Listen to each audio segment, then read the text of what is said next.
ចាច់មានសួរបងប្អូនអរគ្នាអញ្ចឹងនេះខ្ញុំឆ្លើយតបជាមួយសំណួរបងប្អូនមួយដែលគាត់សួរជាច្រើននៅក្នុងផុសរបស់ខ្ញុំមួយអំពីកុលាបក្រហមសម្រាប់ថ្នាំកុលាបក្រហមគឺជាប្រភេទថ្នាំដែលមានជាតិដែកនិងអាស៊ីតហ្វូលិកដូចគ្នាជាមួយនឹងថ្នាំជាតិដែករបស់ស្ត្រីមានផ្ទៃពោះដែរតែសម្រាប់ថ្នាំកុលាបក្រហមគឺយើងប្រើទៅលើស្ត្រីដែលមានបញ្ហាសុខភាពដូចជាស្ត្រីស្លេកស្លាំងស្ត្រីខ្សោយស្ត្រីញ៉ាំបាយអត់បានឬក៏ក្មេងវ័យជំទង់ដែលគាត់ញ៉ាំអត់បានគាត់ខ្សោយគាត់ស្លេកស្លាំងរដូវគាត់អត់ទៀងឬក៏រាំងរដូវស្ត្រីមានគ្រួសាររដូវមកអត់ទៀងរដូវមកតិចរាំងរដូវដូចគ្នាចាមិនមែនរាំងរដូវដោយសារចាក់ថ្នាំពជាកំណើតទេណាបងប្អូនរាំងរដូវដោយសារបញ្ហាសុខភាពរបស់គាត់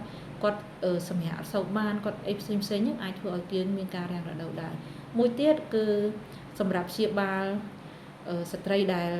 ខ្វះគ្រាប់ឈាមក្រហមឬក៏ស្ត្រីដែលមករដូវតិចហ្នឹងចុះចាសម្រាប់ថ្នាំកុលាបក្រហមគឺយើងមាននៅតាមមណ្ឌលសុខភាពដែលមិនមានលក់នៅលើទីផ្សារទេដោយសារបងប្អូនសួរច្រើនថាអ្នកគ្រូលក់មិនគឺអត់មានលក់អីណាបងប្អូនគឺមាននៅលើ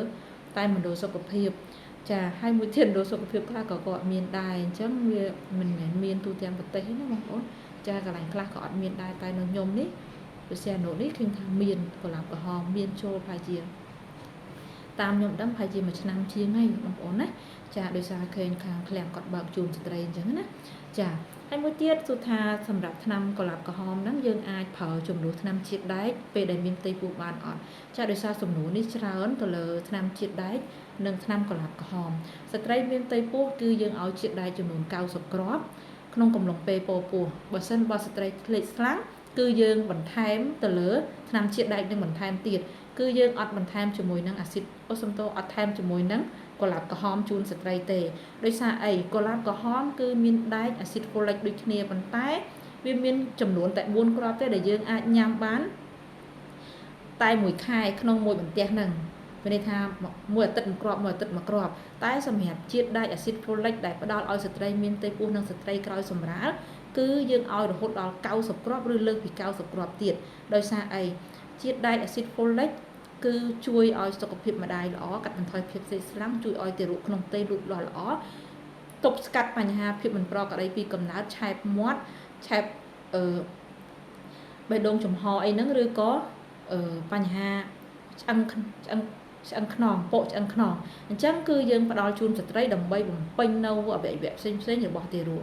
ចាចំនួន90គ្រាប់ឬអាចលើសពីហ្នឹងហើយមួយទៀតក្រោយសម្រាលកូនយើងផ្ដល់ជូនស្ត្រី42គ្រាប់បូកជាមួយនឹងថ្នាំព្រួន1គ្រាប់ក្រោយសម្រាលកូនបន្ថែមទៀតចាហេតុអីក៏ទៀតឲ្យប្រើជំនួសគ្នាដោយសារអីជាតិដែកគឺយើងឲ្យស្ត្រីរហូតដល់90គ្រាប់ក្នុងកំឡុងពេលដែលគាត់ពោះហើយចំណែកថ្នាំកុលាបក្រហមយើងឲ្យគាត់តែ4គ្រាប់ទេក្នុងកំឡុងពេល1ខែអញ្ចឹងវាអត់ស៊ីសងគ្នាទេបងប្អូនណាមួយប្រើសម្រាប់ការពារមួយប្រើសម្រាប់ព្យាបាលអញ្ចឹងជាតិដែកដែល